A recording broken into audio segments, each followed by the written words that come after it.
Supreme court کے فیصلے کے بعد کن کن سیاسی شخصیات کے نیب کیسز دوبارہ کھلیں گے؟ تفصیلات سامنے آ گئی۔ میڈیا رپورٹس کے مطابق سپریم کورٹ کی جانب سے نیب ترامیم کالعدم قرار دینے کے فیصلے کے بعد ایک سابق صدر اور 6 سابق وزرائے اعظم کے کیسز دوبارہ کھلیں گے۔ سپریم کورٹ کے فیصلے کے بعد سابق صدر آصف علی زرداری کے خلاف جعلی اکاؤنٹس کیس کھل جائیں گے۔ سابق وزرائے اعظم نواز شریف، شاہد خاقان عباسی اور یوسف رضا گیلانی کے خلاف بھی کیسز کھل جائیں گے۔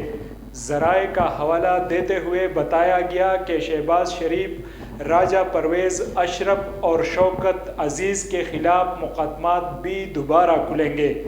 شاہد خاقان عباسی کا LNG کیس اسپیشل جج سینٹرل سے واپس احتساب عدالت کو منتقل ہو جائے گا۔ نواز شریف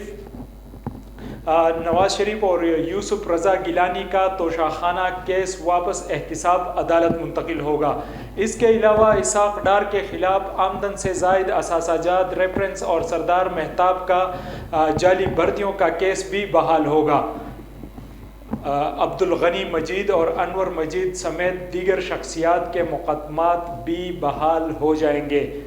خیال رہے کہ سپریم کورٹ آف پاکستان نے آج نیب ترامیم کو کالعدم قرار دے دیا ہے۔ سپریم کورٹ نے چیئرمین PTI عمران خان کے درخواست کو قابل سماعت قرار دیا۔ عدالت نے اکثریتی بنیاد پر فیصلہ سنایا اور نیب ترامیم کی متعدد شقوں کو آئین کے برعکس قرار دیا۔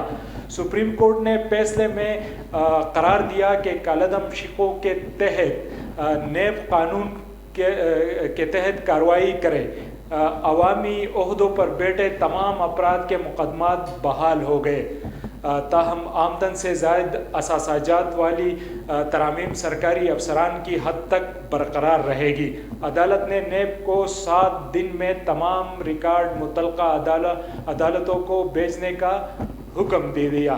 یہ تھی اب تک کی تازہ ترین۔ مزید خبروں اور اپڈیٹس کے لیے دیکھتے رہیے ہمارا YouTube اور Facebook کا چینل۔